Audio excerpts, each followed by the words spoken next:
Hello and welcome to the ScrubPod podcast, a Magic the Gathering quote-unquote talk show that seeks to provide high-quality entertainment with whoever is around. And today I have around Kate.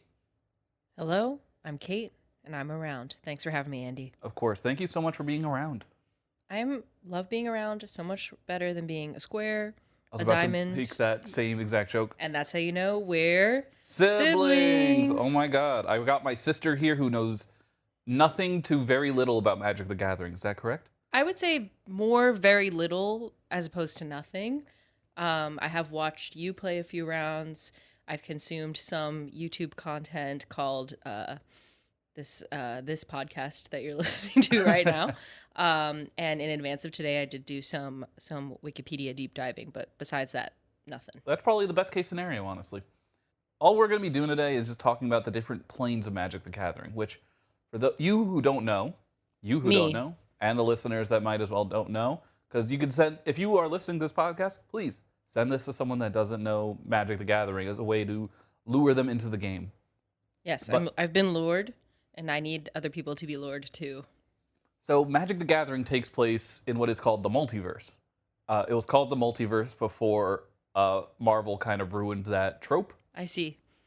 But it's not like a multiverse where like you change one thing and then suddenly everyone's has like the same mustache. Got it. So not like the metaphysical multiverse theory of like physics in that one universe exists where with every possible difference. Yeah, no butterfly effect. The best comparison I saw to this is basically just imagine it's different planets, but they're not up in the sky. They're kind of just, or maybe they are in the sky. Like It's across multiple galaxies, maybe? Like it's not really explained that. It's like just the only way to travel to these planes is if you are a planeswalker.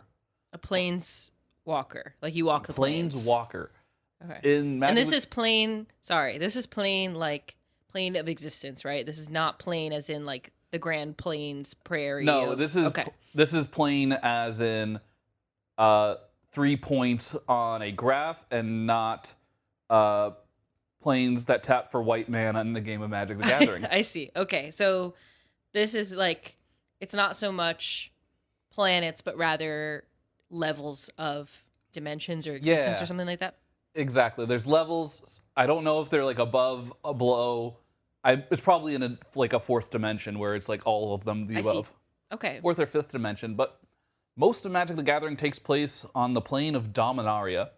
And Fun name. very fun name. This is a generic fantasy world. Okay. When Magic was first created, they didn't have like a story or lore or anything like that. They didn't even have named characters. They just had cards. It was like a functional card game. Didn't I really see. care for the story. And it wasn't until like a few years later people were like, hey, what's actually going on? Maybe we can use these cards to tell a story. Yeah, so I don't know if you know the answer to this, but just a question because I know the base level rules of Magic. I know the different mana. I know the different like biomes and like there's plains and mountains and you activate different things. So was that always a component of the gameplay? Was that there's these Yes. things from the plains, there's these things from the mountains, and that's where the question of the lore came up? Or were the cards more generic and then because people are people, they just like transplant lore onto these more generic cards and Wizards of the Coast was just kind of reacting to that? Yeah. So Magic the Gathering was created because of a problem in game theory. It's called the All Queens problem. It's probably a better name, but that's what I call it. Where if you had a choice to bring all 20 pieces to a chessboard, you got to pick every 20 piece and you could pick the same one over and over again. Yeah, What is stopping you from picking all queens? I see. And so Magic created this idea of the color pie where there's 5 different colors, white, blue, black, red, green. And some colors could do things and other colors can't do those see. things. And then there was like another problem of, well, what's stopping you from just casting your best card in the very early game? Yeah. So the idea of mana of as the game goes longer, you can cast bigger and more powerful spells. I see. Okay. And so that's kind of like the way I kind of see it is like if people are just like, have you played StarCraft? No. It's a game where it's like you're 1v1 against someone, and Okay. half of the game is basically just, or like 75% of the game is just setting up your army. I You're see. building an Okay. army, Okay. and then you just launch. Yeah. And then sometimes people go in a lot. Your opponent goes in much faster, but with like less powerful I see. I forces. see. Okay. And so, So in a way, it's like a battle, kind of like the organization of the battle is more like an equally important or more yeah, important part of the battle in itself. the lore Magic, you are a planeswalker, and you are battling other planeswalkers Why are we battling? for fun, for glory, for money. There was a mechanic in the very early days of Magic called Ante, where you would exile the top card of your library, and if you lost the game, your opponent got that card. Oh, like to permanently add into the deck Yeah, or to because they wanted the cards to be like, they wanted you to like trade the cards and not like buy them or anything like that. I see. Okay. They didn't think it was going to be a big game, and then it became like a smash hit. Yeah. Yeah. But so being able to turn your lands into like draw energy from the land is kind of what Magic is all about. It's Interesting. about And depending on which land you're drawing from, the powers are different. yes, so the like mechanics are different. your Okay. forests generate green mana, and your green mana is like typically the color of big creatures and small creatures that produce mana to get you to get you those bigger creatures faster than your I opponent. see. Okay. Red is a lot more low to the ground, but like it deals like things direct damage, like lightning bolts I is see. like the most famous card in red. Black is the color of success at any cost, even if it means your own creatures in your own life. So I like see. you're like a lot of the cards in black are like sacrifice a creature, Yeah. draw a couple cards, or pay Okay. 5 life. So it's not so much the. So green is forest, you said, or woods, Yeah, or something green like is that. the forest. And so it's not so much the all animals that belong to the forest are there. It's more about like the functionality of the cards and like the goal of what those cards are trying to accomplish. That is the common denominator between the green versus the red versus the black. Yeah, you said a lot of big fancy words there, but I'm sorry. I think a lot of what Magic is in that type of element, each color has its identity. Almost, it's a game plan. I And see. that game plan speaks to a lot of different players. But these are all very like generic ideas. Like Yeah, and it's like the specifics of the cards that allow for like decks to become more flexible. exactly. Like And more like true to yourself or more custom to accomplish different. I had a friend, we got in at the same time, and we both liked big creatures. Like cuz we were 14 and big creatures are awesome. Every 14-year-old loves big creatures. Every 14-year-old loves big creatures. You know what? Every 24-year-old loves big creatures. Hey, if you have a 14-year-old or a 24-year-old in your life, get them a big creature. Yeah, Christmas is just right around the corner. Yep. Bigcreature.us. Yeah. Link in bio. Support us at Patreon. We'll get our $1 million a month tier. We'll give you a creature for your 14-year-old. Randomly generated giant creature just for you. Yeah, not AI generated. Not AI generated. 100% genuine. Cannot stress that enough.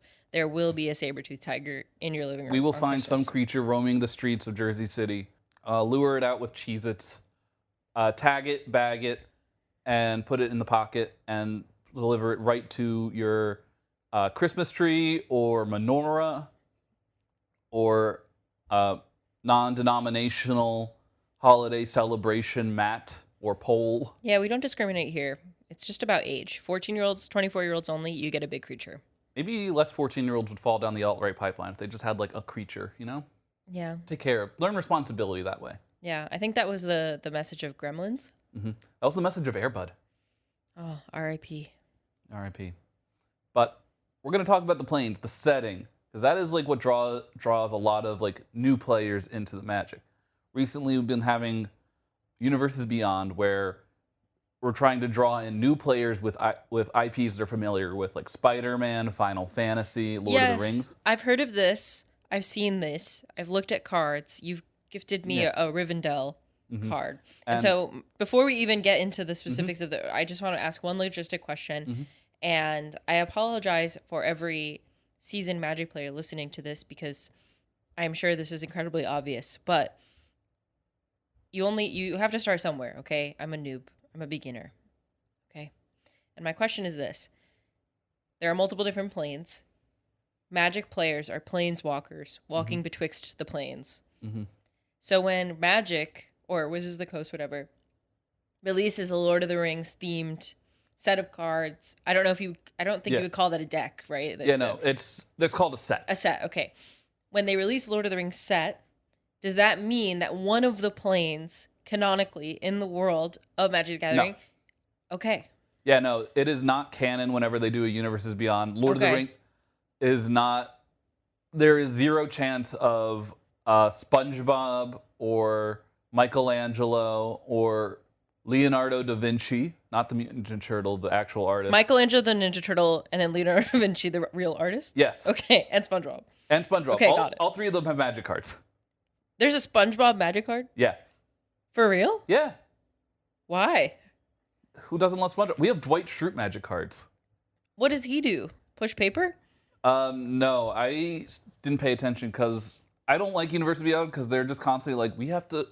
People love Universes Beyond because it keeps our finger on the pulse.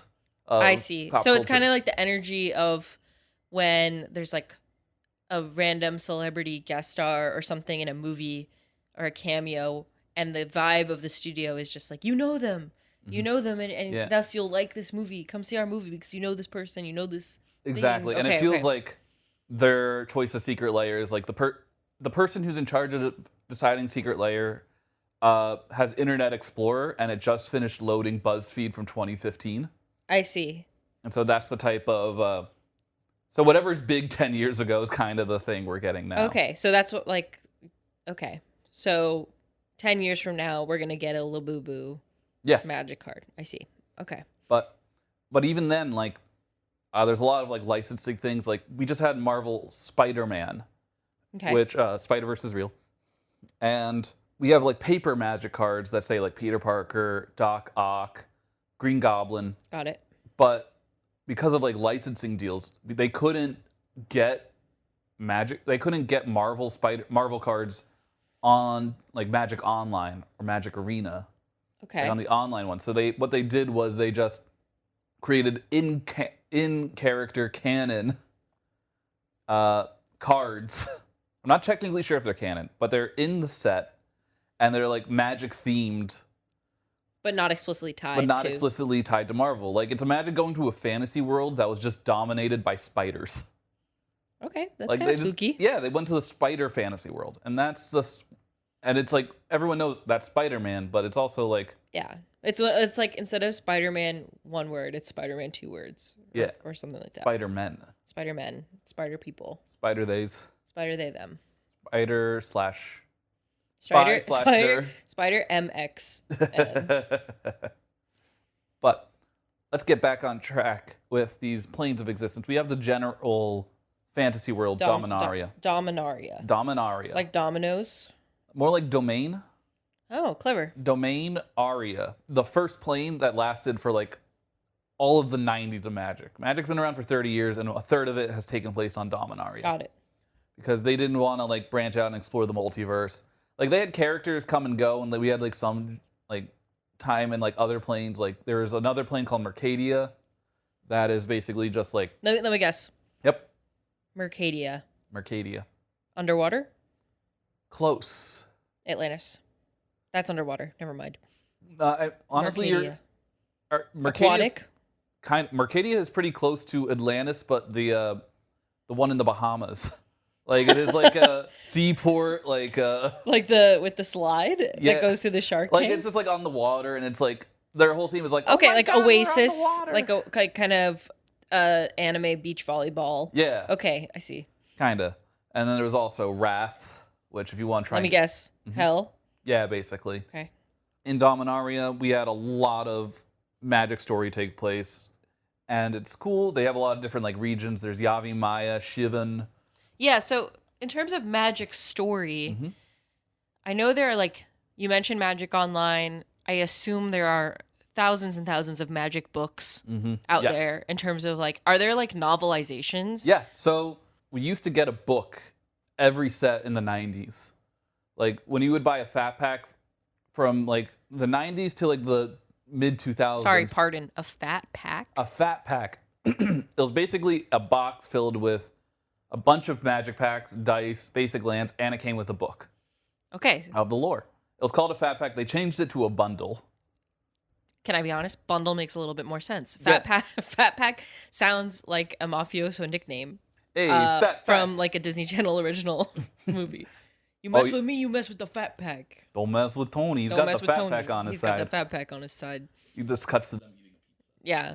Like they would have like novelizations of the stories, and they transitioned away from having physical copies of books to publishing short stories online, where they have like one like multi-part story for like the main lore, and then a bunch of side stories about like side characters, see. side adventures, and they've been doing that consistently. Okay. They did one dip into a novel for War of the Spark, which is like the big culmination of like a years-long arc. I see. And it was terrible. Oh no. It was bad. The author did not care about the characters. I see. A lot of rainbow washing. I see. And it was so bad that they canceled the next novel that was going to come out. That's a shame. It was. So we don't know too much about the story of one. If you're listening to this and you're a diehard fan of the Magic the Gathering novels Mm-hmm. and short stories, I just need you to know I see you. Yeah. And I hear you. Those people have a name in the community. They're called Vorthoses. Vorthosis? Vorthos. Vorthos. And the plural is Vorthoses. Where does that come from? Magic design team has a lot of different names for players because they make cards for specific players. Okay. And like they design, there's Johnny, Timmyus, and Spikes. So these are like And player. Vorthos. Yeah. What a. Okay. Fuck off the Beatles. We've got, instead of John Paul, what's his name? John Paul, Ringo, and George. oh my gosh, wait. Okay, so John is Jimmy. Mm-hmm. Paul is, what was the other one? Timmy. George is Spike, and Ringo is Vorthos. Yeah. Oh All my right, but gosh. what would happen if the four of them were like 12-year-old kids and they went on a journey to go see a dead body in 1950s? Oh, I think they would be changed forever. Mm-hmm. No one has friends like they did when they were Vorthos. hosts. Hell, did anybody? Hell, did anybody? But Will Wheaton, if you're listening, I love you, man. Corey Feldman, if you're listening, I love you too. Okay, we're getting off track. River Phoenix, I'm sorry. River Couldn't Phoenix, listen to this RIP. podcast. You think River Phoenix would be a fan of the ScrubPod podcast? I don't. I'm gonna say no. Joaquin Phoenix, yes, I think he would love it. I have so many opinions on the Phoenixes. Yeah. But we're gonna Dumbledore be like,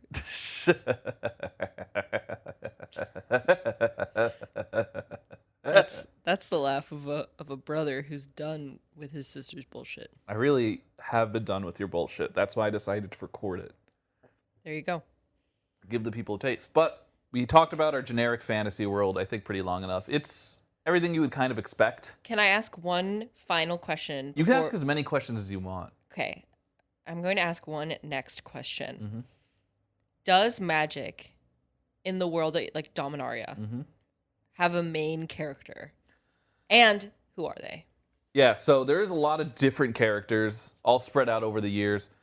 There's been consistent villains in Magic the Gathering. I see. There's been only like 3 types of villains, really, in Magic. There's the Phyrexians, Nicol Bolas, and the Eldrazi. But the Phyrexians are the main enemy of the 90s, who the main character of the 90s was Urza. Urza as Herza. Urza. Urza. Okay, got it. Urza. Urza. Urza. Urza. Why are you running? I'm joined by ZA. And Sorry, Urza was giving, that name gives me alien, so I did an alien impression. yeah, but Urza was a artificer who went to war with his own brother over like this magical artifact that they both found. Oh, Resulted in the death of their mentor. I hate when this happens. And then, you know what, logically what happens next is the two of them accidentally open a portal to a hell dimension called Phyrexia. Classic, yes. Where Phyrexia is led by a former human named Yawgmoth, who was a doctor, and in order to cure like his people of a disease, he like basically created like this poison that like drove people insane, and then he replaced their body parts with like machine parts. Oh, okay. So it's like they're like half they're like automata. Kinda. They're like imagine if like the Cybermen were fleshy. Okay, yeah. And There's like various characters like Gix that come in through Dominaria and like wage war. Eventually, Mishra gets consumed by Phyrexia, and he turns into Oh no. he turns into half man, half dragon engine. Oh wow. Okay. And Urza has to set up a nuke and blow up the whole world. It's. Can I just say it? Because I know also you've dabbled in Dimension 20. Mm-hmm. You've not really watched it. I feel like the crossover between Magic fans and Dimension Mm-hmm. 20 is pretty high. That describes pretty accurately the most recent big bad in the most recent season of Dimension 20, which is kind of blowing my mind a little bit. Hell yeah. Like, Brendan Lee Mulligan, like, was this your Inspo? inspo? Because that is, like, exactly what Straka is. And, like, I think it's really cool that, I don't know, to me, this whole thing is, like, if people really loved poker, right? Mm-hmm. And they were like, what's going on with the king? What's Yeah. going on with the queen? What's the story Exactly, there? yeah. What is the kingdom? And then Oh my these god, people seven just, is kind of oh my gosh, what's going on with 7? I'm team 6. Like, I love 6. 6, 7, 8, 9. 7 is not good. Yeah. And so, like, I just like the idea. And it's kind of similar with Pokemon, right? Because, like, I think Pokemon, oh my gosh, I'm going to butcher this. I'm sorry, Pokemon fans. But I believe the Pokemon card game came first. No. No. Magic came first. No, I'm talking just in the Pokemon world. So Pokemon, in terms of Pokemon video games, anime, books. I think they all came out before Magic. Okay, but in terms of the Pokemon world, did the Pokemon video game come first, or the Pokemon The card video game game first. I'm pretty It sure. did. Okay. So the card game was later. Yeah. So I was gonna say that it's, to me, it was like, imagine playing the Pokemon card game and being like, I feel like it's just human nature. To like wonder what's going on. Yes, exactly. To fill in gaps and to build out stories, even when they're quote unquote just cards, or it's quote unquote just a card game, which is Exactly. really Like that's interesting the to me. fun I have a lot of with like my friends. We do like we imagine like the stories that the cards are kind of telling, which is sometimes it makes sense, sometimes it doesn't and goes very off the rails.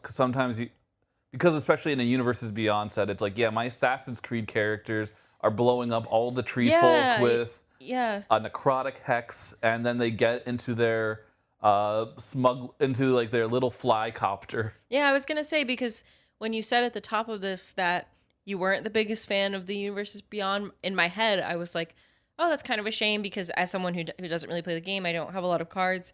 The Universes Beyond ones are the ones that stick out to me. You know, the Lord of the Exactly, and so, but the one from what you're describing, that makes, I could totally see it just Yeah, like so completely what- undermining the story that the cards themselves and the story themselves are trying to What tell. Wizards has done, and we've seen the stats from like the marketing and the polls, a lot of new players get into Universes Beyond, and then they try another set of Magic with like a original I see. setting, which is really good because that encourages more settings. Next year is going to be a little bit frustrating because it's the first time ever we're getting more Universes Beyond standard legal sets than in-universe standard sets. Mm, And so, like, we're going to we're doing a Teenage Mutant Ninja Turtles, Star Trek, okay. The Hobbit, which is I'm excited Makes sense. for, and Marvel superheroes that Okay. aren't Spider-Man, like Not Spider-Man. It's like the Hulk and yeah. Hulk, everyone else, all the villains, yada yada yada. And you had mentioned to me too, outside of this recording, that there was talk of a Brandon Sanderson or chatter about that kind of Yeah, collab. they've been posting a lot of Wizards' social media team has been posting a lot of clips of Brandon Sanderson recently, and it's a conspiracy right now. It's a theory, I see. but like it's one of those things where like he is like the biggest he's like the biggest fantasy author in the world right now. Mm-hmm. Until George R.R. Martin finally wins a winner. No, I think Brandon Sanderson is the chaotic good to George R.R. Martin's neutral evil. Yeah. And that's my hot take, because first of all, from what you described, I had no idea about the planes of magic, but that is very similar to how Brandon Sanderson's Cosmere universe is set up, in that there's these different planes and there's these different universes and different levels of existence that only certain people have the capacity to walk through and travel through, and the books are just like centered in one specific world in one specific time. So I do think that compared to SpongeBob, that makes more of a Yeah. thematic sense as a collaboration for Magic, but hell, what do I know? No, you're go off, queen, pop off. Like, that is exactly, like, the kind of issue. Like, Yeah. we like it when it makes... I got into this game because of, like, the fantasy. Like, it was Yeah. like, oh, I love Lord of the Rings. I want to, like, look at fantasy art. Yeah, and that's what's interesting to me, because now we're getting into a conversation, because you said something earlier that was really interesting, in that there are some collaborations that like just make sense with Magic. And I think there is a universal definition of fantasy that we're not talking about here that could be fun to like define. Because why is like SpongeBob on paper is fantasy? It makes no sense. It's totally nonsensical. There's like, it's rooted in a world that's not that fantasy is nonsensical, but it's rooted in a world that's not similar to ours at all. There's systems that don't make there's rules, there's we have logic. an idea of what fantasy is that's not. Yeah, so like, who says that fantasy is just elves with pointy ears and people with bows and arrows and goblins, you know? And that's what's so interesting about it, because Wizards of the Coast, obviously D&D. Yeah. And I feel like they have created their own definition of what fantasy is, and then are satisfying that in a way, but then also actively defying it by initiating these collaborations with things that are so not like Star Trek. I would not consider fantasy because it's so sci-fi. Yeah. Well, I see sci-fi and fantasy as same side of the coin, because they're both... That is controversial. Well, they're both stories and settings that are impossible in reality, and they have the same goals in mind. Like, a lot of the same they tell a lot of the same stories about a giant threat and people coming together using technology that the reader or the watcher or the consumer doesn't understand, and solving it. The only difference is that sci-fi is more progressive in its ideology, more future focused. Its look, yeah, and fantasy is more conservative looking, where it's you know how a lot of like fantasy stories are, oh my god, the new evil king is taking over land. We gotta like return the old king to the new order. And like with that, and all like the space ones are like, hey, we gotta like do something new here. I see. That's really interesting, and I think filled with oversweeping generalizations that I don't necessarily agree with. Oversweeping generalizations was what I majored in college. That's so funny. And you know what I majored in? What? Is big giant creatures. Oh, I thought you majored in nuance. In nuance, yes. Anyway, this is all a bit of a tangent, but I only bring it up because I think it's there's obviously a very solid world foundation of Magic, like the characters that you're describing. These books, even if they're shit, have to be built off of something real, and obviously something that has thousands and thousands of fans that keep coming back to it. And so I think it's interesting that we just are walking around and can look at what's it called again? The collaborations.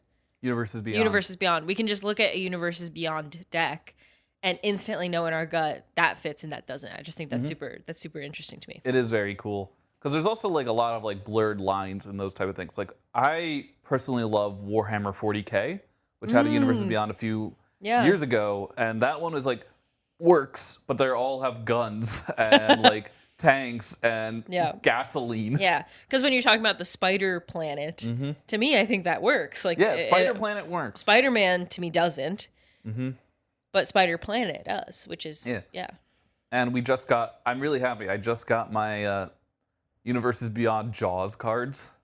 Okay. The other day. Okay, you're really happy about that, but I feel like that doesn't fit. See, that's the problem with Universes Beyond. I'm upset with them until it's something I love. There you go. It's also like one of those things where we're going to talk about these later too, because we also had a big problem in Magic. I say quote unquote big problem. Everything's a big problem in Magic because of just how much people love complaining about it. Okay. But there was like a genre of sets called hat sets. Okay. Where it was basically, hey, what if we went to a plane and we had all of the characters come, but they're wearing a different hat? Like literally hat. Kind of. It came up from the idea of like Murders at Karlov Manor was set on like a very famous plane, Ravnica fan favorite, but it was themed around detectives, and there's so many characters wearing fedoras. I see. And so many characters that were like, oh, this character is like an elf warrior. She's got a ratted got like they were pre-printed as like, oh, it's an elf warrior detective now. It's like, I how see. did everyone's a detective here now? Yeah. A lot of like the setting really is kind of what sells the sets for me a lot of the time because I love a grid. I love a good story. A story is fine, you know. I don't particularly care. I don't particularly care if the story is good or bad. I'm gonna play the cards, Yeah. and I love what I love most is looking at the cards Okay. and the setting and the aesthetic that they decide to take on when printing new cards is very important because they have the generic high fantasy Tolkien-esque locked down. Like they have that nailed. That's fine.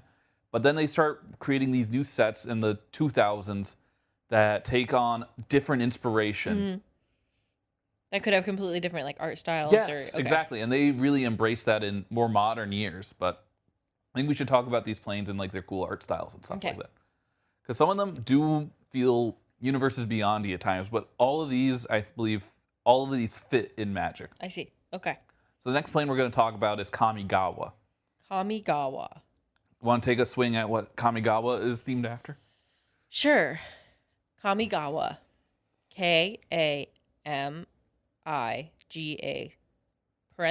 Apostrophe W-A. Kamigawa. There's no apostrophe. Am I close?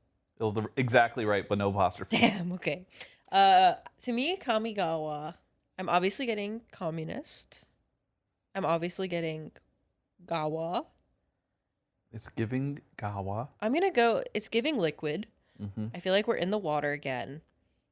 Perhaps something to do with ice and water in different forms. Not really. No, Kamigawa is based around Japanese mythology. Oh, okay. So I don't know the story because it doesn't tie into like the big multiverse story. Sure. It's like this big war between like humans and spirits. I see. But the art style is really cool, and it's like Kamigawa we went to in like 2003, and it was like the first time Magic used like I should say I'm using first liberally. It was like the first time they really took liberty with some other cultures like mythology and heritage and used it to tell a fantasy story. I see. And like I say liberally because all of the fantasy from like the D&D world comes from like other different cultures. Yeah. It's just what Richard Gygax saw on Kolchak. Yeah. But we did go back to Kamigawa in 2022 after it had a digital revolution. Whoa. And it became like a cyberpunk Tokyo-esque world where like... Yeah. What was that awful movie with Scarlett Johansson where she played Japanese woman? Oh, Ghost in the Shell. Ghost in the Shell. Kind of that vibe. Yeah. You ever see the original anime movie of that? No. Oh, really good. Oh, wait, no, I did see Ghost in the Shell. Okay, Yeah, okay. it's like Ghost in the Shell, Akira. Cyberpunk Cyberpunk 2077. Have you seen that clip? Yeah, I've seen the movie. I've seen that. I've only seen the clip. I haven't seen it. The movie. Have you seen Bart Kira? No. Bart Kira is Bart Simpson? Yeah. A group of artists got together and they just recreated the Akira manga, cell by cell, frame by frame. But every character was replaced by a character from The Simpsons. Wow, that is like so Andy coded. I love it so much. Like I got really into it. I read it a couple of times. Is the story exactly the same? Story is exactly the same. Dialogue is exactly the same. They just replace people's characters' names with Simpsons characters, and then Shotaro is Bart and Tetsuo is Milhouse. Oh wow. Like Milhouse is the one that goes Yeah. Ralph is Akira. That is crazy. Like it's very there's a really funny picture that's been stuck in two pictures have been stuck in my head for my entire life since I found out about Barkira. Okay. First one is the explosion, that famous cell of just like there's a big city, but like it's being destroyed by like just a sphere of yes. light. Yes. In Barkira, that face is Ralph. Oh my gosh. Okay. And it's just like this white light, but it's just Ralph's face destroying a city. Oh my gosh. Okay. And the second one is just Milhouse sitting in like this ruined like tech room surrounded by things, and he just like looks at like the reader and just goes Samantha? I think I've seen that image before. Yeah, I love that so much. Yeah. It brings you some. Just for context, I know that listeners may not know much about me, but Andy and I did take a which fictional character are you quiz, and my top result of, I'm not kidding, I think there must have been like 100 characters of cross genre, cross movie, cross TV. My top character result was Smithers from The Simpsons, and so I just need that to paint a picture. And I think Milhouse was in my top 5 before. Like I had 2 Simpsons characters, and like You are Millhouse coded. everything's coming up Milhouse. Thank God. You deserve it. One of my favorite clips or images of all time is Milhouse doing the Gorbachev phase. Oh no, the Frenchman invading, realizing the. Do you know what I'm talking about? They. Do you know what I'm talking about? They did a still of him emulating the picture of the famous photograph of the Frenchman realizing that Paris was invaded by the Nazis. Oh yeah. Yeah, I don't know why I thought Gorbachev. Is there's something else? Probably.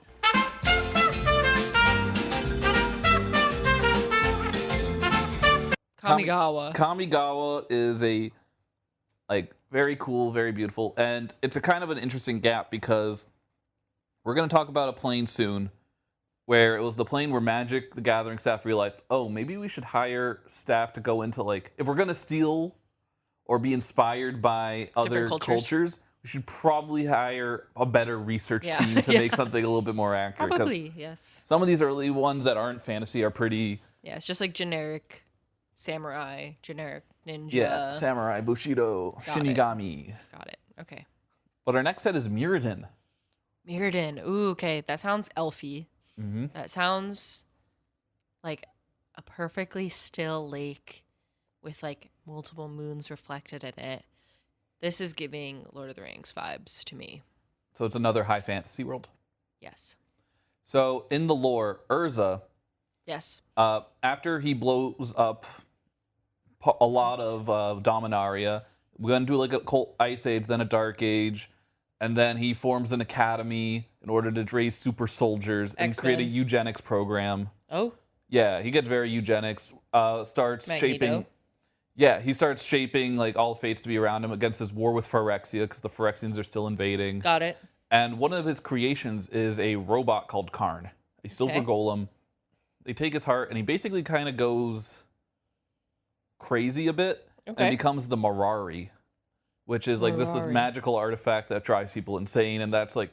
He becomes that? Like his heart was basically that. Okay, like, I see. In Magic Story, in early Magic stories, if it's not Urza, it's the Mirari. Got it. Okay.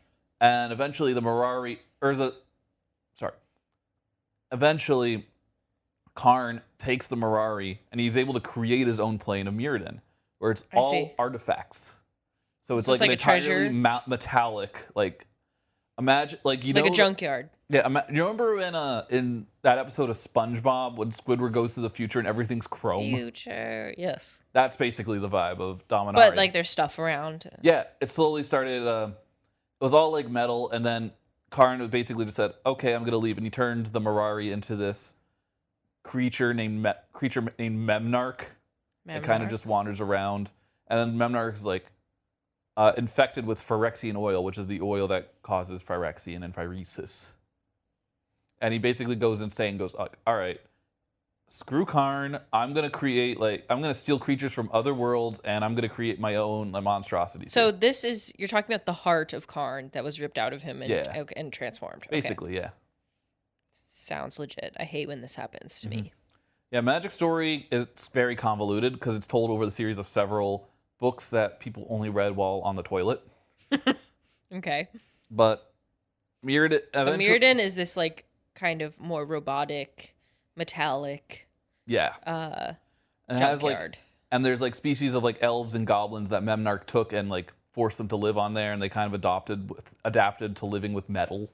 Oh, cool. And so it's like this fancy world. But the problem with Mirrodin is that it doesn't last too long because eventually the whole idea of Phyrexian oil is if there's even one drop, then Phyrexia lives.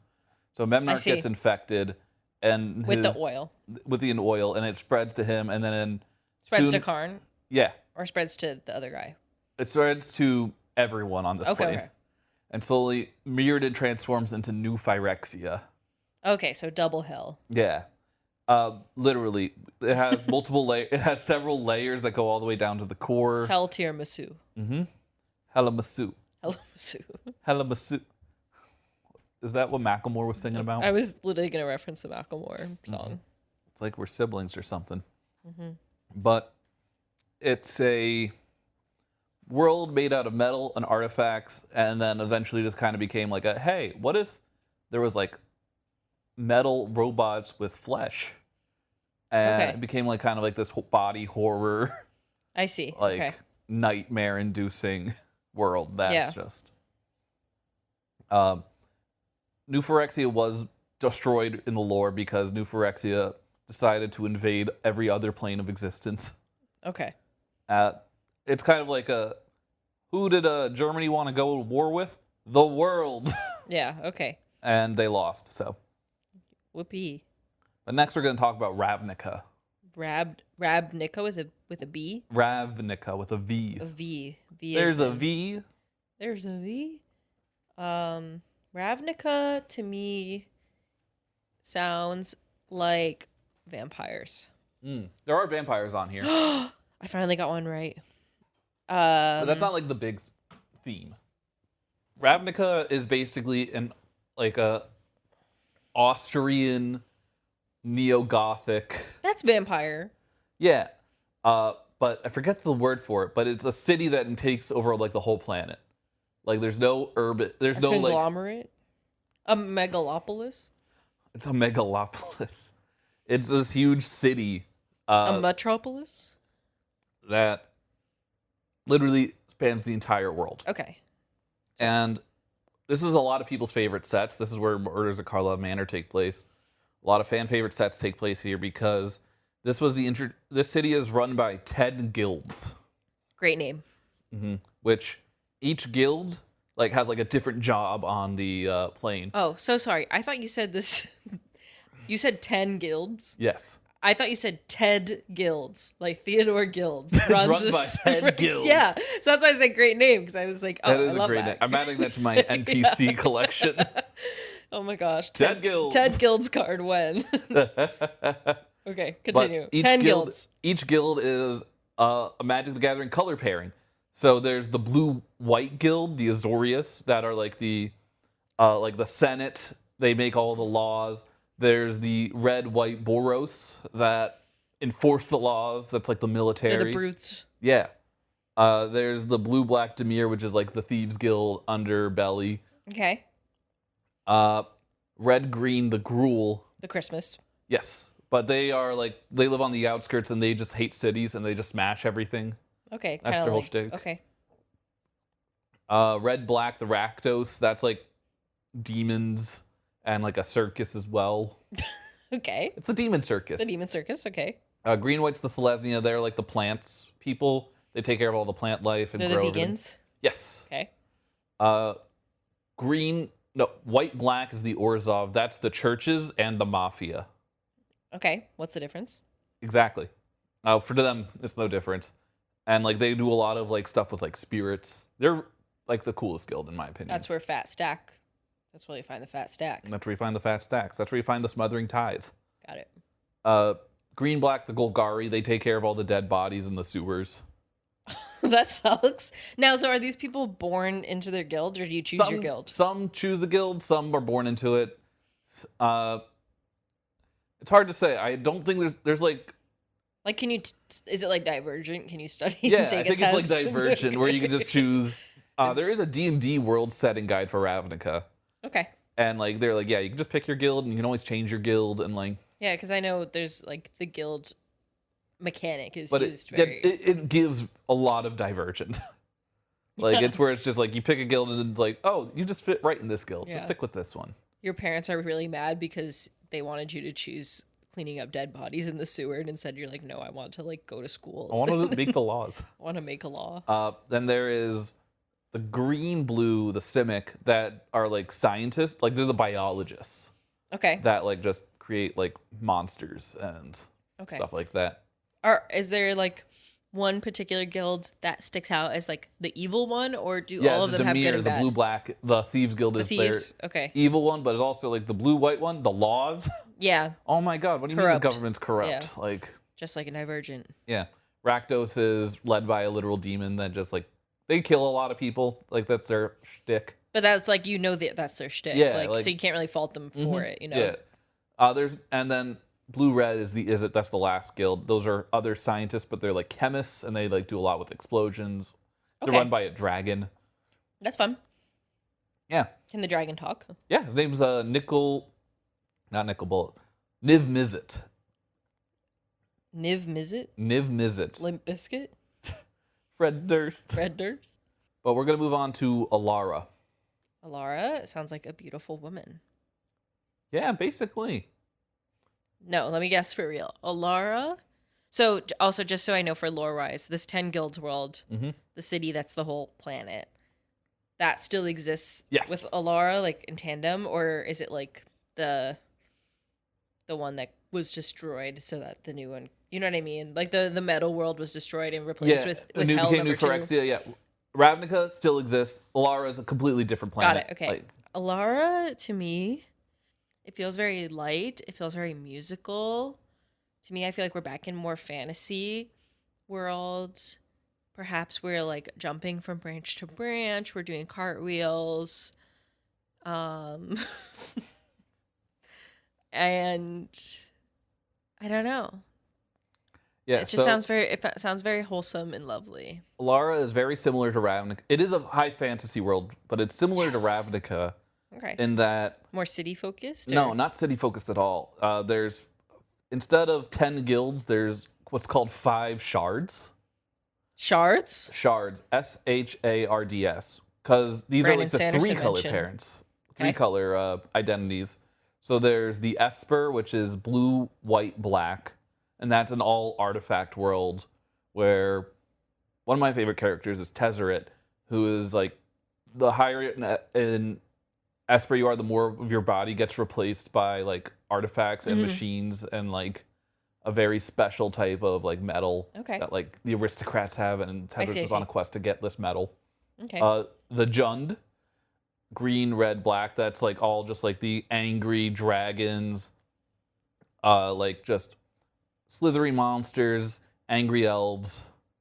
The Naya, which is green, red, white, which has like the Leonin, like cat people. So each shard is like... It's like so in the story, each shard is its own separate world. Okay. And then they, because of the doings of Nicol Bolas, one of the villains, he merges them all together in order to try and drain its power. I see.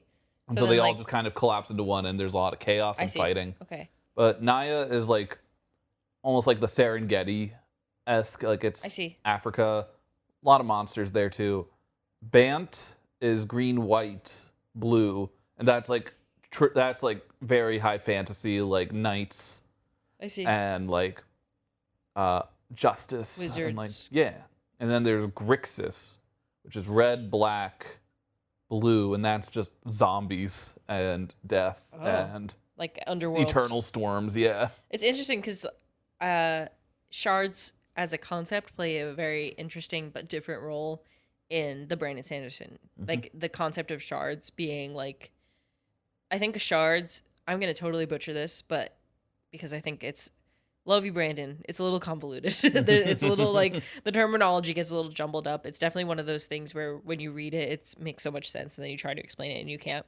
But from my understanding, shards, each shard is basically like a god or an ideal that has its own subsect of people who succumb and follow to that ideal. So it's interesting that it's a similar concept in magic. So I think he was definitely inspired by that in some way. Yeah. Very similar. And so this was Alara. This was Alara. Okay. And very similar to Alara is Tarkir, where instead of focusing on, it's not it's like a different shade of high fantasy that you're still going to have to guess, but instead of focusing on shards, it focuses on what's called wedges. Wedges? Okay. So Tarkir, to me, is giving desert again. A wedge. What could a wedge be? if not just a different flavor of shard or guild? It's just a different flavor of that. But Tarkir is set on like a central to southern Asian, Okay. like it's like there's like a Mongol horde, there's like jungle. It's like Like Pakistan, Thailand, India, Thailand. yeah, like Nepal, Okay. like East China, South Russia, Got it. Azerbaijan. They're eating momos. And the wedges are basically the other 3 color pairings that weren't like next to each other. They're like there's one next to each other and then one on the other side. Okay. But there's the Jeskai, which is red, white, blue, USA. France. No, Russia, Denmark.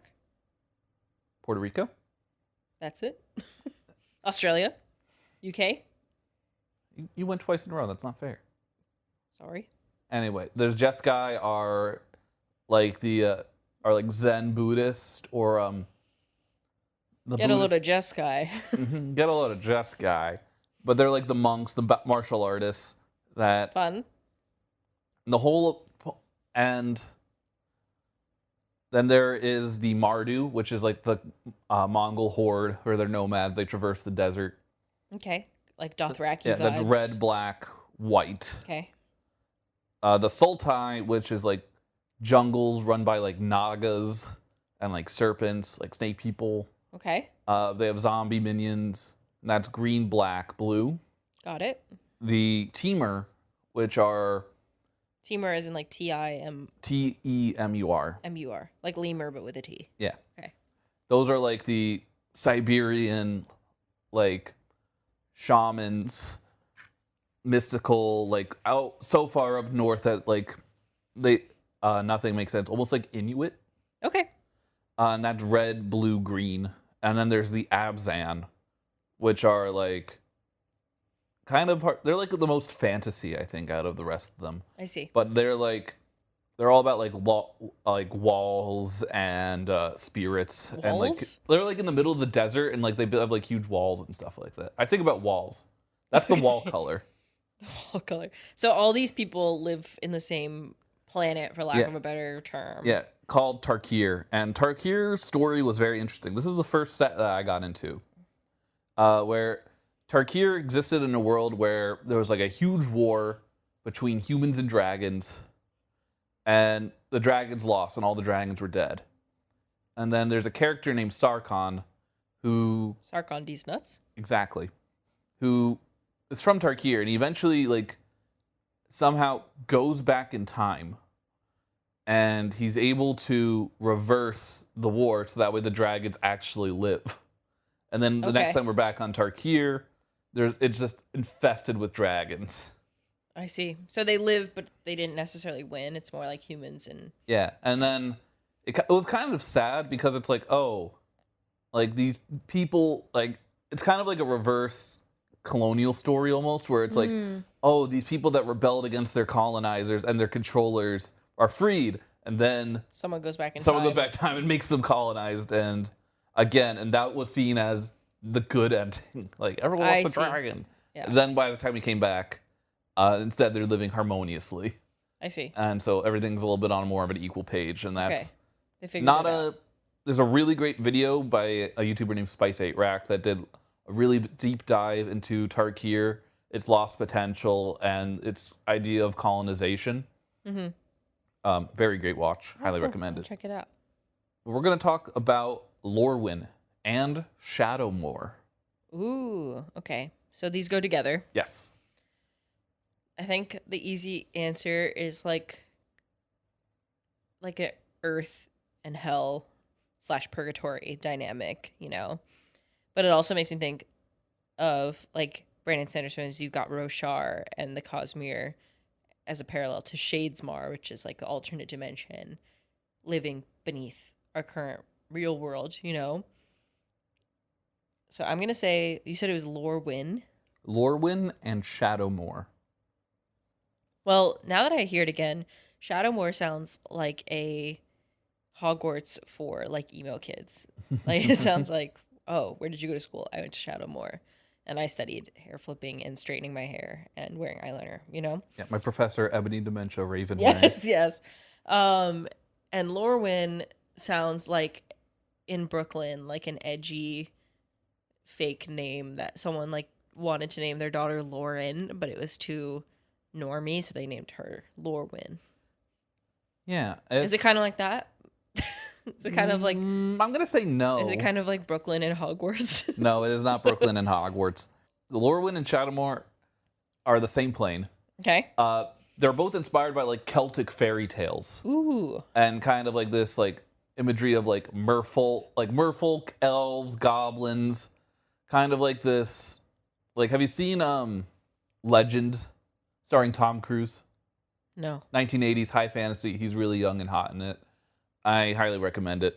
But it's kind of like that vibe where it's like this high fantasy. But what's unique about it is that once every 3,000 years, Lorwyn goes through what's called the Great Aurora, where it's basically an eternal day that turns into an eternal night. And that night world is Shadowmoor.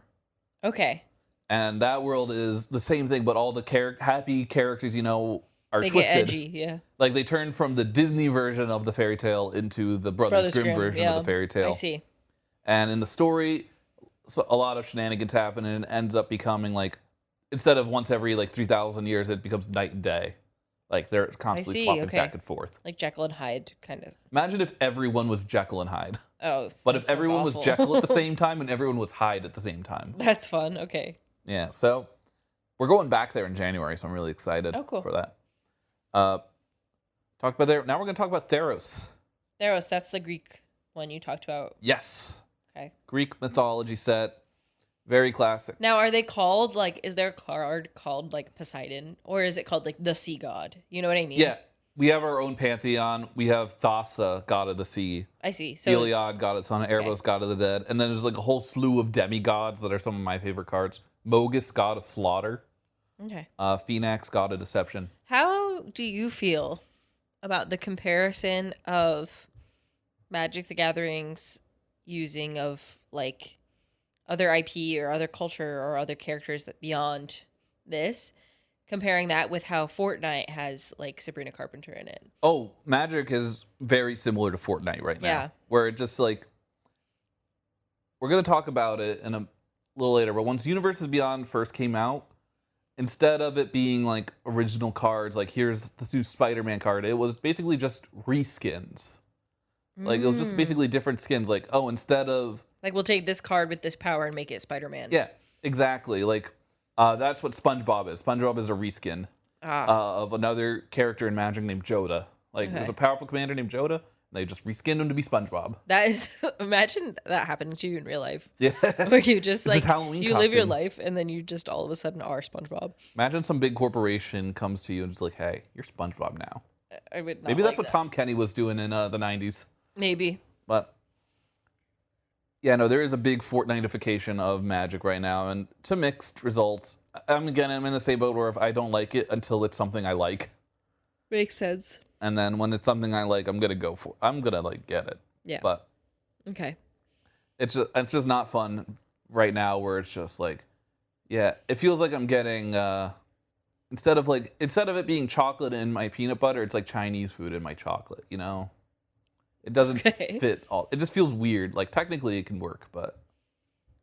Okay, I see. I just thought of it because I know that there was a Fortnite era with Greek gods in it, and that's what triggered it. Yeah.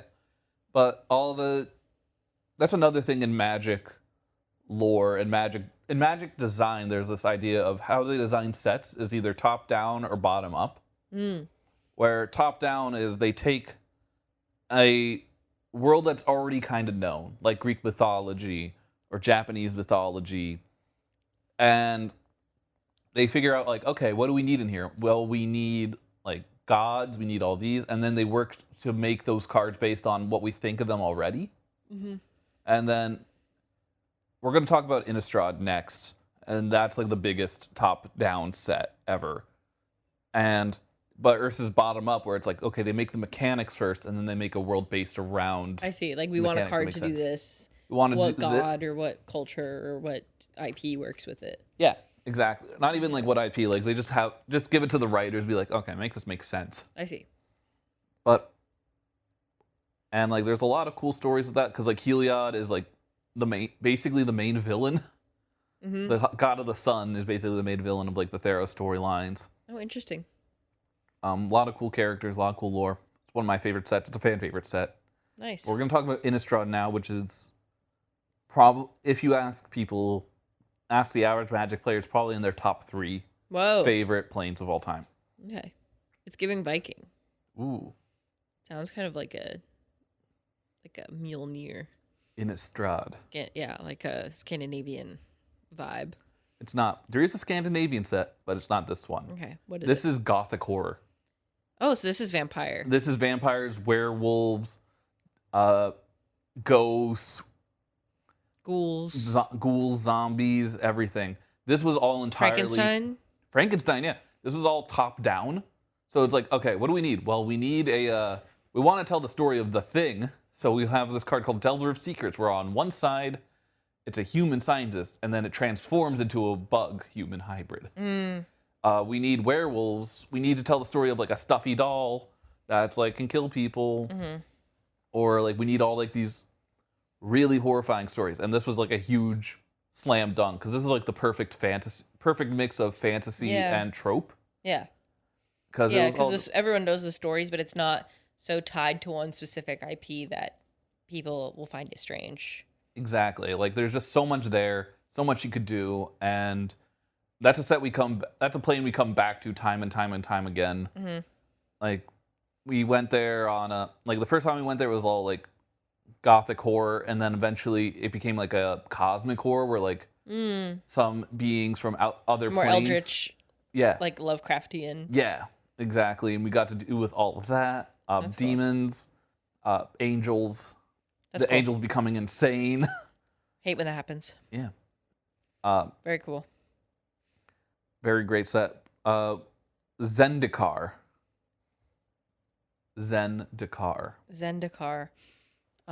That's when it's the end of the night, you're pretty drunk, and you go into the Uber app and you just send a car, because you can't drive. You're asked.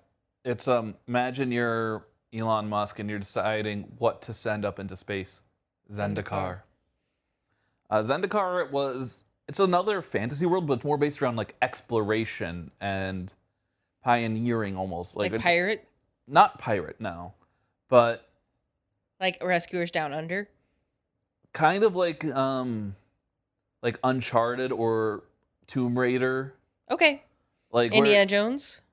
Indiana Jones, yes, that's a good way to put it. Where it's like you go into like these jungles and these wildernesses and mountains, and it's like the world itself is alive. Oh, cool. Okay. And so it's like what's that? It's a classic movie, but I only have seen the remake with Will Ferrell, where it's like the end of the world. I think Dwayne Johnson is in it.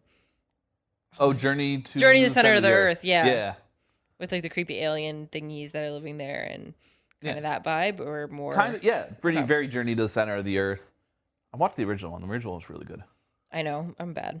But it's not lost on me that like we've been talking a lot about the connectedness of IP and Magic and how some of it works and some of it doesn't. But in order to understand the worlds, we're like, oh, it reminds me of this movie series. It reminds me of this tropey movie or video Magic game. Magic players like being told. I think humans in general, not just Magic players, we like being told the same stories over and over again. Yeah. But it's just like a different. It's just like a different code on it. No, yeah, you can't buy into something completely new without knowing what it's similar to already. Exactly. That's why every pitch, whenever someone pitches a new movie or a new TV show, it's this show, but with this. Yeah. It's always like every TV show is like 1 degree away from another show in terms of concept. It's interesting to me. It's very fascinating. And the way that like Magic players really love these types of tropes, and like they're just fun to look at sometimes. Yeah. They're fun. It feels like you're in on a joke, but at the same time, it fits into like this world. Yeah, and I think it's like huge credit to like the Magic writers and designers and things, because when you have the functionality of the game that relies so much on like accessing other worlds and other environments and biomes and like different types of environments, like environments, I mean that literally, like physical, like the plains versus the mountains versus the the the greenery or whatever. You need to have worlds that are vast and like able to access all those things if you're going to make decks that have, because I assume, and please correct me if I'm wrong, I assume that like when you buy some card packs from, what was the name of this world, the one, Zendikar. Zendikar, it's not just all green, it's not just Yeah, all no. red, so it's like they gotta It's all have, 5 colors. yeah, so they've got to have a big enough world or a type of tropey world that is big enough to fit all of those different environments. They can't just have like the desert or like, Exactly. and so that's really commendable, honestly. It's very good on their part. Wizards writers are fantastic. Not an easy task, Not especially easy. with how complainy you've mentioned Oh yeah, the fans everyone could be. everyone loves to complain. Love it. That's our second hobby. That's to what's playing selling me on Magic. Magic. I love complaining. Yeah, You know? exactly. But we're gonna talk about uh, Kaladesh and Avishkar. Ooh, Kaladesh. These are giving city to me, or like urban. I don't know. I'm stumped. Kaladesh and what was the other one? Avishkar. Avishkar. To me, it's giving martial arts again. It's giving like we've already done like Southeast Asia and Japan. Maybe this is like South America vibe. No. Okay. Uh, Kaladesh and Avishkar are the same plane again. This is their steampunk world. Oh, I would not expect This is their that. steampunk world, but it also has a flair of Indian culture. Okay. And their steampunk is very different. It's very like smooth. It's still very metallic, but like smooth. Everything's based around this thing, this bright blue liquid called Yeah. aether. It's not like gritty and like It's not gritty. It's not like it's very shiny and hopeful and optimistic. interesting. And it starts off as Kaladesh, and then it had a very authoritarian government. And over the course of the story, they had a revolution, and in the end, they changed the name of the plane to Avishkar, Okay. which is like a new start. And there was some scandal with Wizards of the Coast with naming it Kaladesh because, like, in certain sects of India, it translates to something not fun to say or Okay. something that's mean to Something call offensive. people. Okay. Something offensive, and so they changed it to something a lot more nicer. And this was the set where they actually like. This was the set where people started calling them on their shit a lot more loudly about, hey, maybe Like if what you're- they're doing with cultures and what yeah, they're if doing. you're taking a lot of things from other cultures, maybe you should start doing something about it. And this is when they started bringing in more cultural representatives. So the change into of the their name story. in Planes wasn't just an in-story change; it was a direct reaction to public backlash. Not directly, because the change didn't happen until a couple of years later when we went back to when we went back to Avishkar, and they included it in the story because after consulting with Indian people that And like researchers and stuff, and researchers and cultural experts. experts, they decided to like. It wasn't like a big enough backlash where it was like they need to make a statement or anything. It was just like a hey, We're acknowledging this. We're changing. we're gonna do and better. Yeah. Okay. Yeah. Please buy our stuff still. Yes, please consume. Next, we're going to talk about Ixalan. Ixalan. That sounds gross. Ixalan. Sounds like bugs. Is this the bug world? No, we already talked about Spider Plane. No, spiders aren't bugs. Spiders are arachnids. To me, this is garbage world, sewer world. No, this is South America. Oof. Why did they call it Ix? What is it? Ixalan. Ixalan. This is the pirate world as well. So, Ixalan is based around 4 main creature types. There's the pirates that roam the my seas. favorite pirate type. Yeah, that's the favorite. Like in Magic, you either have your creature types, which is sometimes you have creature type goblin, sometimes you have creature type human, and then sometimes they give them a job. Okay, see, so it's not And so just. sometimes like there's human pirates, goblin I pirates. see. Okay, so yeah, got it. So the pirates are Assigned pirate at birth. assigned pirate at birth. POV, you are Wills Turner. Oh, love Will Turner. Is there Pirates of the Caribbean? No Secret Lair Beyond. or Universes Beyond yet, but I would like that. Well, if it's your pattern is correct. We should be getting one soon because I don't think there's been a Pirates movie in like 10 years. Yeah, there hasn't been a good one No. Ugh. since 2007. But True. there's the pirates. There's the merfolk, which kind of Love. act as like, kind of like the, like various native, indigenous, like Incan, Aztec, see. Mayan tribes. There's a lot of Central American and Southern American native influence in there, because there's also the vampires, which are conquistadors. Ooh, okay. They're literally sucking the life out of the land, and they're evil, but they got that flair, you know. Got it. And then the fourth one is dinosaurs. Like the dinosaurs are. This is the Magic's introduction of dinosaurs into the world, because they're like, we have dragons. Why can't we have dinosaurs? I love that. Yeah. And so there's they did live in South America. So. Yeah, exactly. So we have this huge world that's based around adventure and exploration and searching through lost ruins. This is a lot more Indiana Jones. I see. When I think Indiana Jones, I think this world more than Zendikar, but it's like both are like kind of it's very like romancing the stone type of jungle exploration. We're gonna talk about Eldraine. Eldraine is elf. Elf drain. Drain the elf. When you put the elves down the drain, you know when you take your elf and you just put them in the garbage disposal? Ah, that's where the Keebler elves go when they misbehave. I have no idea. Eldraine. I've been really struggling with these. I'm obviously not very good at extrapolating what the plane name means in terms of the content of the plane. But Eldraine, that is the world of gnomes. Gnomes only. Only gnomes? Only Subscribe gnomes. to my Only Gnomes to look at my lawn and my various critters. Oh, it's just Romeo and Juliet on a paywall. Sherlock Gnomes. Sherlock Gnomes. No, Eldraine is another top-down design set like Innistrad. Okay. And it's very similar to Lorwyn and Shadowmoor, but it takes direct influence from Brothers Grimm fairy tales. Like, Are there gnomes there? Yeah, probably.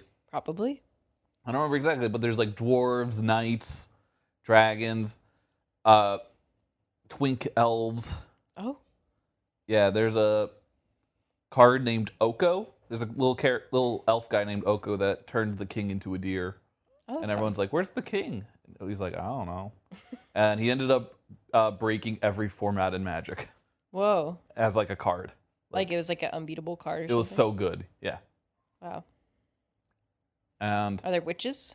Yes. Plenty of witches. Crones, hags, hexers, beguilers, Jezebels.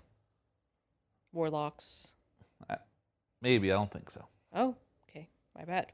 Mm-hmm. But it is it's a very tropey world. Like, there's Jack from Jack and the Beanstalk, Goldilocks, Little Red Riding Hood. I see. There's a card named Greta, Sweet Tooth Avenger, and she's decked out in like food weapons. That's fun. The Gingerbread Man is called Ginger Brute. I think I've heard of him. Mm-hmm. Yeah, it might be my favorite plane. Yeah. I love it. It's just very whimsical, very kitschy, it just feels like they're having fun with it. Yeah, they're just having fun with it. And not in like a universes beyond, like we have a contractual obligation to have fun with it. Yeah. Like it feels like you know when like you're like an edgy kid makes like a headcanon about like a Disney movie. Yeah, like the evil Winnie the Pooh. Yeah. But it's not like as schlocky or hokey as that. Like they take it seriously, but they have fun. Yeah, exactly. Next is Thunder Junction. Quick question. How many are there? Next one's Thunder Junction. That's the railroad. Yeah. Wild Wild West? Wild Wild West. You got it. You did it. Thunder Junction. What's your function? Yeah, Thunder Junction is the Wild West world. It's our newest world. This is another hat set. I see. Because it was just all like these characters like, hey, what is the queen of this world doing here? And why is she wearing a cowboy hat? Yeah, I see. And so it was a plane that was uninhabited by anyone before people discovered it. Mm-hmm. And it's... much like the American West. Yes, because there was no one there. There was famously no one there. Famously no one there. According to American history class, there was no one there. Ask your 4th grade teacher if there was anyone there. Ask your 4th grade teacher in Texas if there was anyone there and listen to what they say. Listen, our manifesting destiny was pretty easy. There was no one there. There was no one there. There's no one there. This is empty. It was just buffaloes. There's just buffalo. Buffalo. We're going to move on to the Sothera system. The Sothera system. The Sothera That's system. space. It is space. They're up in space. They're zipping around. Star Wars. Zipping around. Has there been a Star Wars crossover? Star Wars? No. Star Wars has its own trading card game. Yes, that's so correct. I think it's hard for it to do it. So they'll do Star Trek, but probably never Star Wars. Yeah. Okay, cool. But Sothera system is the most recent new world we've been to. Whoa. It's very... There's like a concept called the blind eternities, which is basically space in between the planes. Mm-hmm. There's aliens called Eldrazi that live in there. Cool. But the Sothera system is like a black hole, and the story was really cool. There's basically these 2 cults that both worship the black hole. That's cool. And one of them was like a doomsday cult that's like waiting for the black hole to expand or to fall and consume them, and the other one's like, hey, maybe we should try and stop this. Yeah. That's Very cool. It's cool like Zathura. Sothera, Zothora. Coincidence? I think not. We have a few more left. How many is a few? We're kind of running through it. Less than 15. What the hell? What is going on? All right, we got Duskmorn. Duskmorn. Dusk, like end of the day. Mourn as in... Morning. Grief, yeah. Oh. To me, that reminds me of the Shadow World that you described earlier. Shadowmoor? Yeah. Is this like some sort of nighttime, perpetual Kinda, yeah. nighttime? It's very similar to Innistrad and Shadowmoor, where it's like a horror... It's another horror-themed set, but this one takes place... The entire plane is one house. It's like American Horror Story. Yeah. So what in the lore is basically there was this girl. It basically took place in a suburb, like an actual American suburb, and this girl made like a pact with a demon named Valgavoth. Okay. And Valgavoth like just entered her world and like killed her friends and absorbed their souls. Poor girl. And she fed them to him. So. Oh, okay. She wanted that. Yeah. Good girl. And then that gave Valgavoth enough strength to just start consuming the whole world. Ooh. And expanding out of her house to consume all the other houses. So it's basically a huge gothic mansion.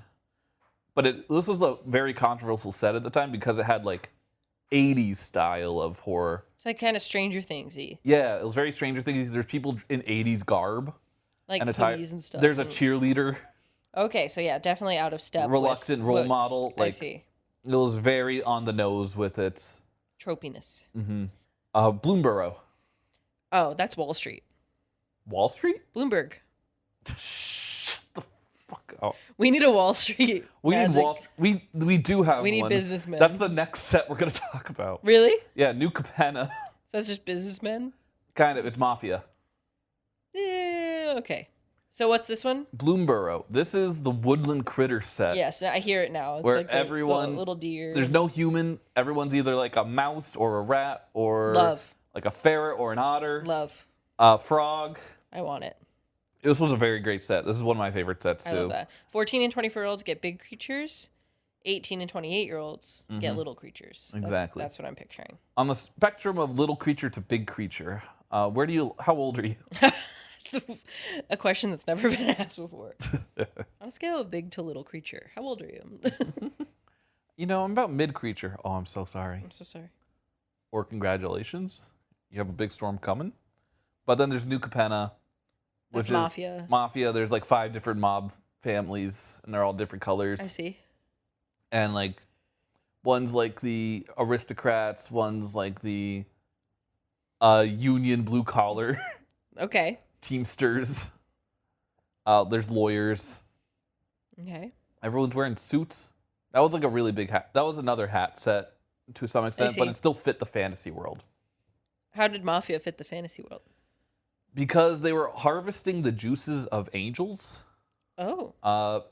And like selling it because it was like a big drug. And like demons were running like the underground ring. It just felt right for some reason. Like they really like... This was also coming off of the cyberpunk Kamigawa set in terms... Like this was right afterwards. So I was used to... The cherry had been popped for... Ew. For like these types of techno I see. sets. Okay, I'll take your word for it. And it made sense. It was cool. I'll show you it. Kaldheim. Kaldheim. That sounds German. No. North. This is Vikings? This is Vikings. This is the Scandinavia. This is Scandinavia. the Norse. This is all the different realms. Odin. Yeah, they have like the world tree that connects all the the world of the giants, the world of snakes. Yeah. They do have the snake. They got the snake, they got the wolf, they got Loki, they got Do they call him something different, or is he just Valky. Oh, Valky, clever. god of lies. Love it. But he was actually being impersonated by a planeswalker named Tybalt, who we hadn't seen since Innistrad. Whoa. And so, interesting story. Very fun limited environment. Some really cool cards. Yeah, we're just blowing through all these ones because we've been talking for almost 90 minutes now. So One thing about me and Andy, we can yap. we can yap for a while. We got 3 more. Okay. Next one is Ikoria. Ikoria. Like Iker? No. Or like Ikoria. Ikoria, beautiful name for a baby girl. Beautiful baby girl. It's the land of Mike and Ike's. Who's Ike? Ikoria. No, this is the land. This is kaiju land. Oh. This is the world of. There's very few humans, and the humans there are trying to fight off against giant Like monsters. Godzilla, yeah. Yeah, there's Godzilla, King Kong, Mothra.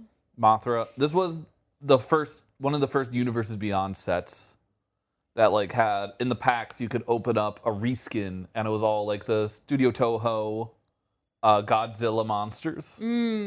So they had Godzilla cards, Mothra cards. Cool. One of my favorite cards in my collection is I have a French King Ghidorah. Oh, cool. Ghidorah Roi de Cosmos. Ah, oui. And it's cool. It was a gimmicky set, but I love it. I like the idea of it. To me, that makes more sense than the Mafia one. Yeah, there's big monsters, people trying to fight big monsters. Yeah. And the way the games kind of work is you fight your opponent's big monsters with your big monsters. Love that. Yeah. Amonkhet. Almond? Amon. Amonkhet. Amonket. Amonkhet. That sounds Egyptian. Yes. You got it right. This is the Egyptian mummy set. Love it. Plane of Eternal Desert. Which is they did an amazing job, by the way. For a game that needs to have islands, swamps, mountains, Yeah. and forests and plains, and they set it all in the desert. Yeah. They had it all. I was wondering about that because I was expecting an Egyptian one to come up when you had the Greek mythology and the Norse. So that's cool that they were able to. They were able to nail it. What were the mountains? The mountains were kind of these arid gorges. Oh, cool. Like kind of Grand Canyon. Yeah, and they had swamps on the Nile. Oh, cool. And a lot of rivers, a lot of oases. Yeah. A Very lot diverse. of deserts were a big thing in the theme in the set. It was very cool. The lore was very interesting because it was a normal magic world, and then Nicol Bolas, one of the 3 big bads, showed up, killed everyone except the youngest generation of the inhabitants, and then brainwashed them all into serving him, and then basically creating this weird rites of passage where if you were the best warriors, you needed to go through these gladiatorial trials, and the best of the best were then killed and put into Nicol Bolas' zombie army that he would use to invade the multiverse with.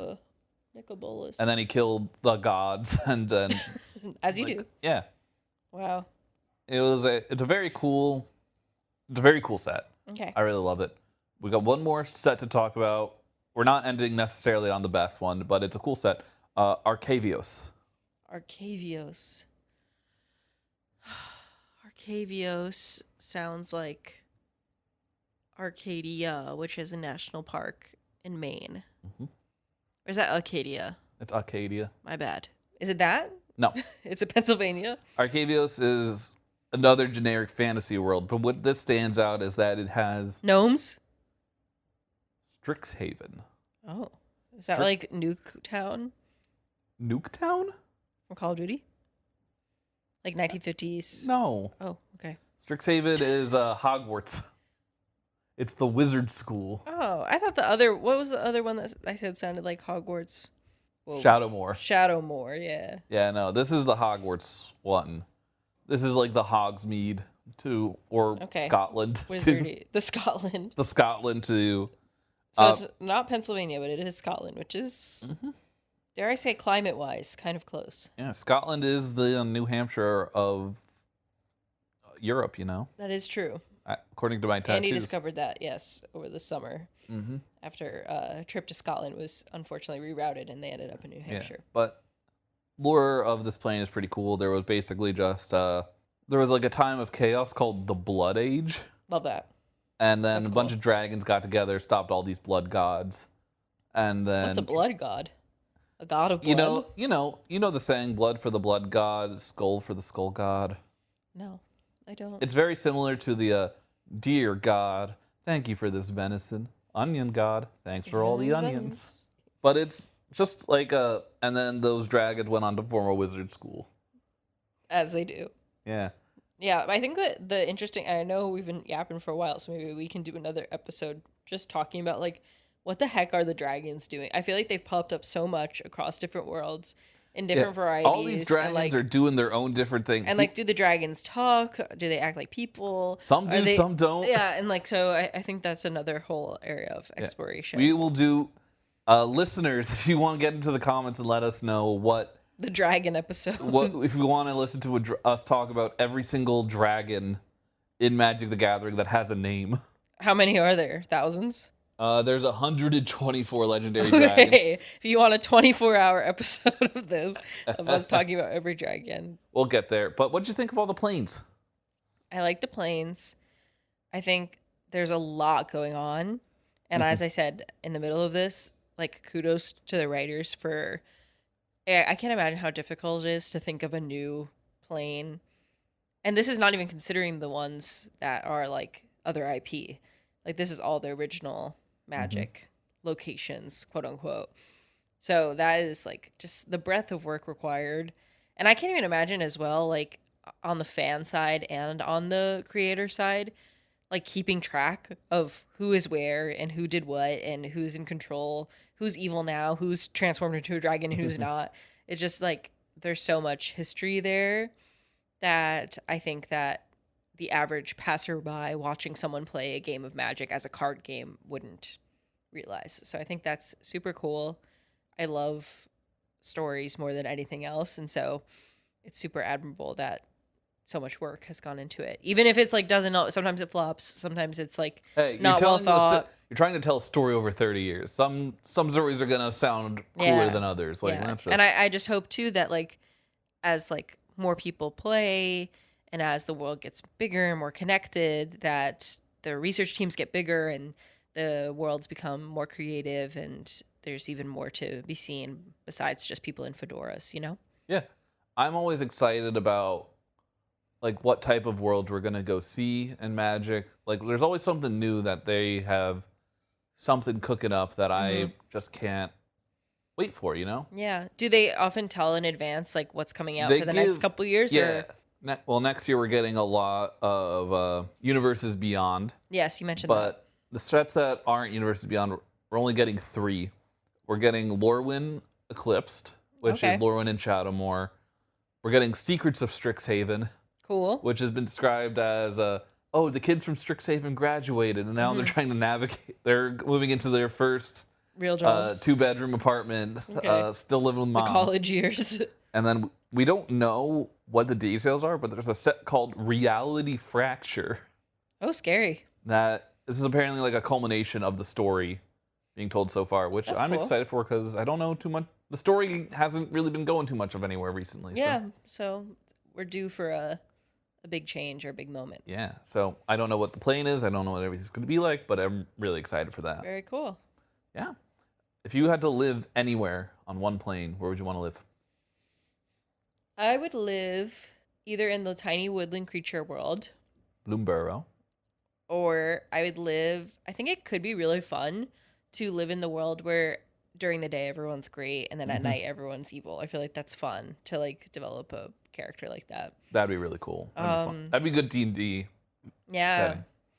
And then any of the pirate ones or the Indiana Jones ones I think would be cool too, where there's treasure to be found and worlds to be explored. So I'd be into that.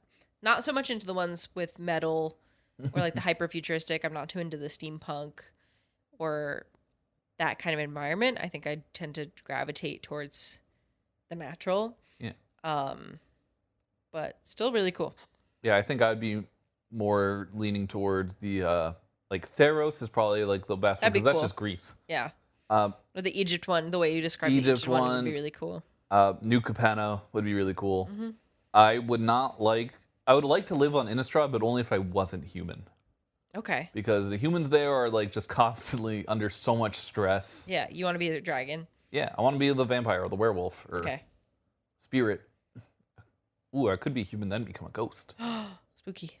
Did this exercise and explanation get you more interested in magic? Or did this dissuade you from how much there was? Definitely didn't dissuade me. I think it's just there's so much that I could totally see it being just like incredibly overwhelming. Like I think we could have done an entire episode dedicated to just one of the there's just so much richness there, both in story and the context outside of the story of why they developed it and the reaction to it and et cetera, et cetera. So I definitely think that I'm going to be in a Wikipedia deep dive at some point this week. Funky. Yeah. Yeah. Well, thank you so much for coming on to the ScrubPod podcast and chatting with me. Thanks so much for having me. I feel scrubbed. Of course, scrub-a-dub-dub. Get you all cleaned up. Cleaning you of all your magic ignorance, I guess. Okay. I guess that's what we're cleaning now. Yeah, sounds good. Get the scrub daddy. You are the scrub daddy. I am the scrub daddy. I shall scrub ye clean. But, I'm good. and as we say here at the close of every ScrubPod podcast episode, it's just simple. It's I love you, listeners. I love you, listeners. Listeners, we love you. Thank you so much for listening. Remember to like, comment, subscribe, email, throw bottles into the sea in order to try and contact us.